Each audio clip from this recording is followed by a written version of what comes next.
State of Jamaica within Caribbean tourism and a way forward. Jamaica Tourism Minister Hon. Edmund Bartlett spoke at the JMMB Leadership Webinar. JMMB is a major bank in Jamaica. Bartlett gave an overview of the challenges of the Jamaica travel and tourism industry in a global concept. This eye-opening speech is copied here as a transcript and is valid beyond the Jamaica scenario.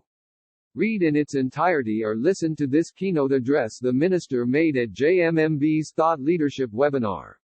Salutations. The evolution of the tourism industry since the 1950s can be best described as dichotomous, as this segment of the global economy simultaneously exemplifies resilience and vulnerability, with both manifesting at regular intervals with equal intensity. Generally, the picture that emerges of international tourism over the past several decades has been one of rapid and consistent growth and far-reaching socio-economic impact. International arrivals grew from 25 million in the 1950s to 1.5 billion in 2019, constituting a 56-fold increase. As it continues to rapidly expand and diversify, the impact of international tourism has stretched to all regions of the world, and the sector is among the world's leading catalysts of job creation, poverty reduction, export trade and foreign revenue generation. Within the last 5 pre-COVID years, the labor-intensive tourism sector was responsible for 1 in every 5 jobs created. In 2019, the sector supported 330 million jobs, or 1 in 10 jobs globally. In 2019, tourism also contributed $8.9 trillion to global GDP, or 10.3% of GDP, $1.7 trillion in visitors exports amounting to 6.8% of total exports, 28.3% of global services exports, and $948 billion in capital investment, or 4.3% of total investment. The socio-economic impact of tourism considerably varies across regions, with the small undiversified economies of the Pacific, the Indian Ocean and the Caribbean being among the world's most tourism-dependent on average. Based on the findings of the 2021 Tourism Dependency Index generated by the Inter-American Development Bank (IADB), the Caribbean ranks as the most tourism-dependent region in the world. The index found that almost a dozen Caribbean countries, including Jamaica, were ranked among the top 20 most tourism-dependent countries in the world, with dozens of other Latin American and Caribbean economies rounding off the top 100.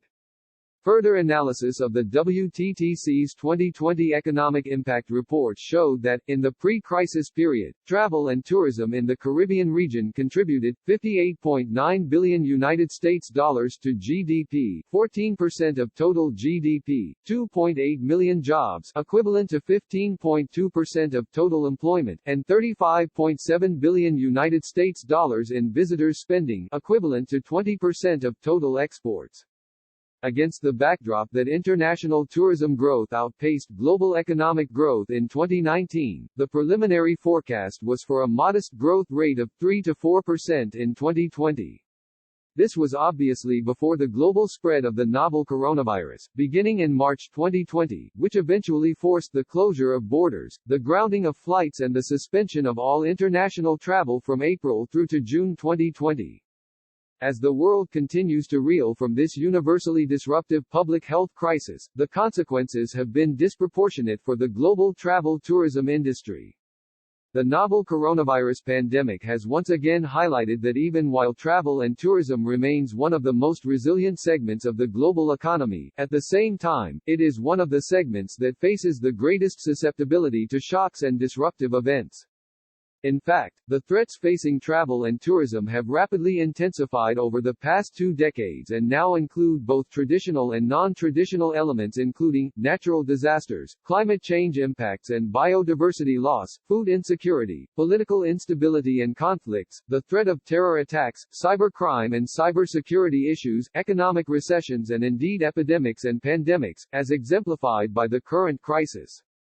The UNWTO has described the current pandemic as the worst crisis that international tourism has faced since records began in 1950. A recent IMF report found that in the first half of 2020, international tourist arrivals fell globally by more than 65%, compared with 8% during the global financial crisis and 17% amid the SARS epidemic of 2003. The economic impact includes the loss of between 100,000 and 120 million jobs and between $910 million to $1.1 trillion in export revenues. The economic impact of the pandemic on international travel and tourism was disproportionately felt among tourism-dependent countries. Caribbean tourism-dependent nations lost an estimated 12% of their GDP in 2020 when compared to 4.4% global economic contraction over the same period. IMF's World Economic Outlook, October 2020. The WTTC estimated that 6 million jobs in the travel and tourism industry and more than $110 billion in contribution to GDP were lost in Latin America and the Caribbean alone in 2020. From a national perspective, the Jamaican economy has been hemorrhaging from the sharp decline in tourist arrivals experienced over the past 14 months. Pre-crisis, tourism generated direct employment for some 175,000 Jamaicans and indirect employment for over 354,000 Jamaicans. It was also the single largest contributor to GDP, the main source of foreign revenues and one of the country's main sources of exports.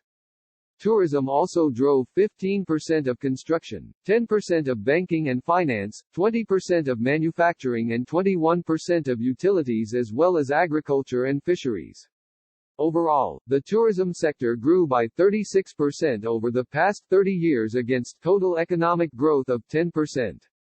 However, at the peak of the pandemic, most hotels in Jamaica were operating at an occupancy level of between 15 to 30%, while the tourism labor force was reduced to 30% of its regular complement, with those who remained employed being forced to work under conditions of drastically reduced hours and salaries. The pandemic and the measures designed to tackle it have had dramatic effects on economic activity. Planning Institute of Jamaica, PIOJ, projections are that the economy contracted by approximately 10.2% for the calendar year 2020 and 12% for fiscal year ending March 31, 2021. This is the largest annual decline on record and was the first annual contraction since 2012. The economic decline in 2020-21 was driven by a massive 70% contraction in our tourist industry. The pandemic has decimated our foreign exchange inflows from tourism, which are projected to fall by 74% or $2.5 billion in 2020-21. Again, this level of fallout is unprecedented in our history. Fortunately, history has shown that tourism is one of the most resilient segments of the global economy. It rebounded quickly from past crises, soaring to new heights in most instances. This was true of the sector's recovery following recent disruptive events including 9/11, the SARS outbreak, 2004, the swine flu outbreak, 2009, the economic recession, 2007, the MERS outbreak, 2012, and the Ebola outbreak, 2014. Obviously, the extent of the impact of the current pandemic on tourism dwarfs that of any other recent disruption.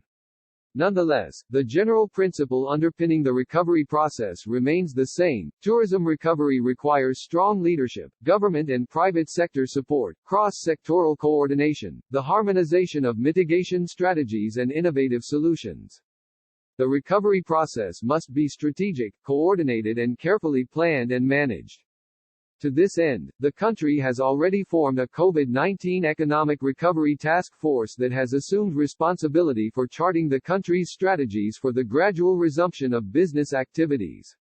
A 5-point plan for the recovery of the tourism sector has also been unveiled, which includes developing robust health and safety protocols, increased training for all segments of the tourism sector, building a safety and security infrastructure, and acquiring PPE and hygiene tools. Our 88-page tourism COVID-19 health and safety protocols have been recognized by the UNWTO as exemplifying leadership in COVID-19 management within the travel and tourism sector and have helped to ensure that Jamaica remains a safe destination for all visitors who check into local hotels. Last year, we also introduced the concept of tourism-resilient corridors to enhance the country's ability to manage and trace the movement of tourists along controlled corridors of the island. When the tourism sector was reopened in June of last year, we strategically planned the reopening stages, first requiring travelers to stay on the resort grounds and then giving them the limited freedom to visit attractions within the resilient corridors, that were certified by the Tourism Product Development Company, using transportation approved by the Jamaica Tourist Board. The resilient corridors, which encompass the majority of the island's tourism regions, provide the opportunity for visitors to enjoy more of the country's unique offerings, as many coronavirus (COVID-19) compliant attractions, located along the corridors, are authorized for visits by the health authorities. Teams are regularly deployed to certified establishments within the resilient corridors to ensure that their operations remain fully compliant with all the rules and protocols established by the ministry. The effectiveness of the tourism sector's response to the pandemic is measured by the fact that there has been a very low infection rate of 0.6%. I am buoyed by the fact that the rebound of the tourism sector has started. The tourism labor force is now estimated at 70% of its pre-crisis capacity. We welcomed over 135,000 visitors in May and expect to receive over 155,000 in June. This is considerably higher than the estimated 40,000 tourists welcomed in January and February. We are seeing positive signs that this trend will continue. In the meantime, we urge all Jamaicans to remain vigilant and observe the COVID-19 protocols. Over the past year plus, thousands of Jamaicans have suffered immensely from the economic impact of the pandemic, and the only hope for us to return to normalcy is by fully complying with the containment measures that have been implemented by the government. We have, in fact, seen a dramatic reduction in the number of daily positive cases within the last month, which is a testament that the country is on the right track. At every nodule of the government's response to the pandemic, the Ministry of Tourism has been fully compliant, forward-thinking and vigilant. At another level, vaccination will also be critical to recovery efforts. Thankfully, rapid vaccination within the U.S. and other source markets is providing a glimmer of hope that confidence in international travel will rebound shortly.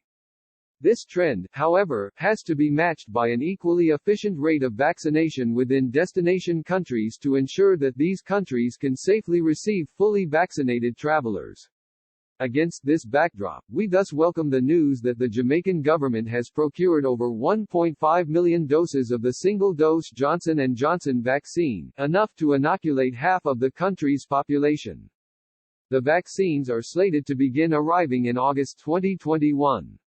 The country has already administered doses to 155,000 Jamaicans, and we are likely to also receive some more supplies from the Biden administration. The president of the Medical Association of Jamaica recently expressed optimism that the country may be able to achieve its target of herd immunity this year now that the country has secured more vaccines. This will obviously boost recovery efforts tremendously. Looking to the future, however, it will not be business as usual. We need to now embrace new strategies, a new orientation, new focus, a new mission and new ethos that will ensure that our tourism sector is able to adjust to the new normal of constant, destabilizing threats to ensure its adaptiveness, agility and ultimately survival in the post-COVID-19 era. We have long talked about niche markets, however, we need to move fast to identify and target those niche markets that will give Jamaica a competitive edge in the post-COVID era. In terms of our tourism practices, we will obviously need to think cleaner and greener to reduce vulnerabilities to both pandemics and climate change. There is considerable opportunity for Jamaica to achieve competitiveness and resilience by establishing itself as a sustainable destination based on exploiting the country's natural advantage with respect to potential niche markets such as health, wellness, nature, culture and heritage as well as gastronomy. A sound tourism recovery plan must also consider other elements linked to resilience building in the Caribbean. These include, the exploration of more collaborative tourism models such as multi-destination arrangements, providing greater incentives to encourage intra-regional, domestic and diasporic tourism. Also, the standardizing of risk assessment, mitigation and resilience strategies among regional destinations, identifying strategies to tap into non-traditional markets in South America, Africa, non-Western Europe, the Middle East and other parts of Asia.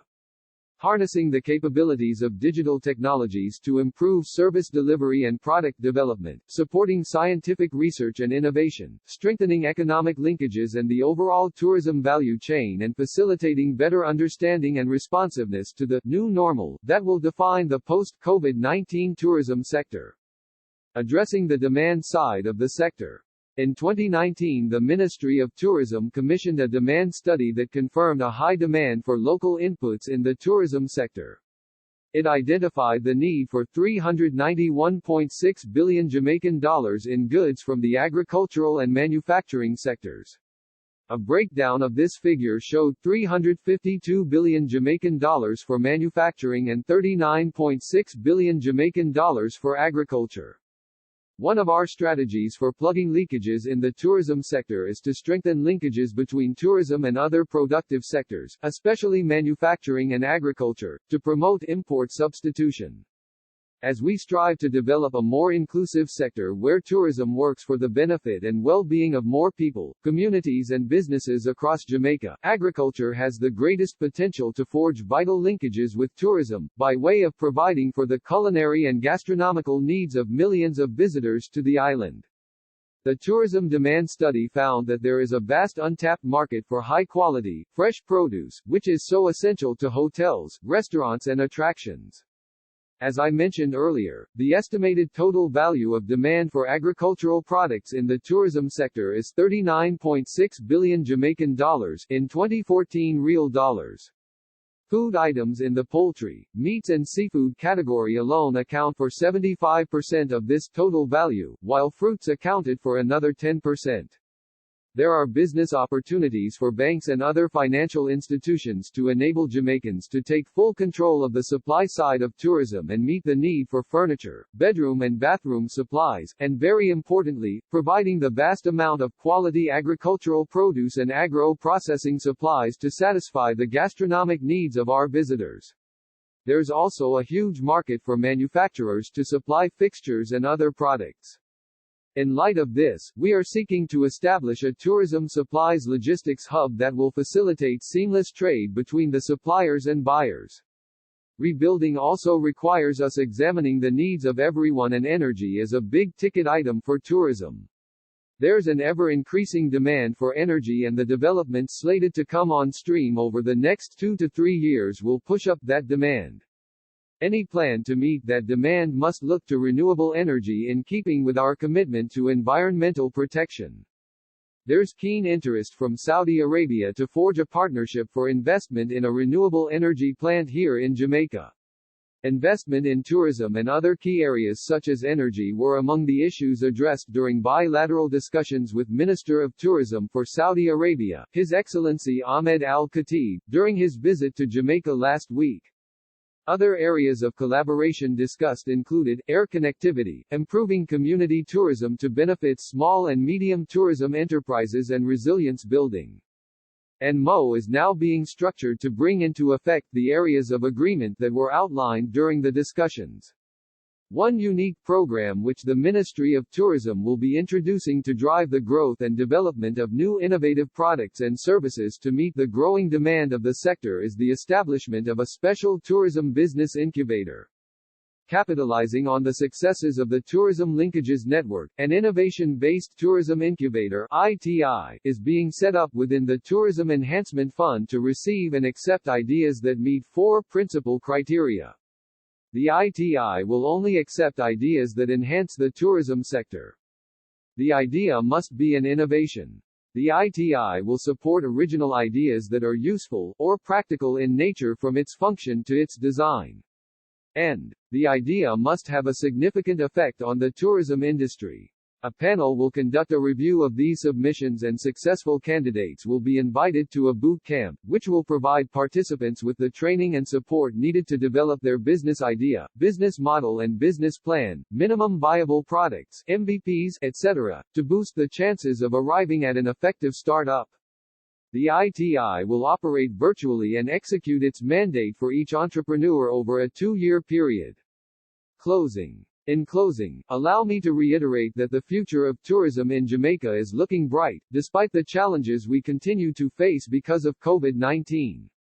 Our vision speaks to strategic initiatives and partnerships that will diversify our product, build human capital and expand linkages with other sectors, while targeting new markets, driving a more collaborative approach to our tourism sector, while still ensuring that the growing tourism industry benefits all Jamaicans. We are resetting our tourism sector to build forward stronger, but this can only be achieved by focusing on building strong local capacity with a relentless focus on quality. This is only possible if tourism stakeholders have access to adequate financing, and that is where financial sector partners such as JMMB come in. The tourism sector needs your support through the provision of more tourism-specific financial products. Together, we have an opportunity to build forward stronger tourism for shared Jamaican prosperity in 2021 and beyond. Thank you. More news about Jamaica. #Rebuilding Travel.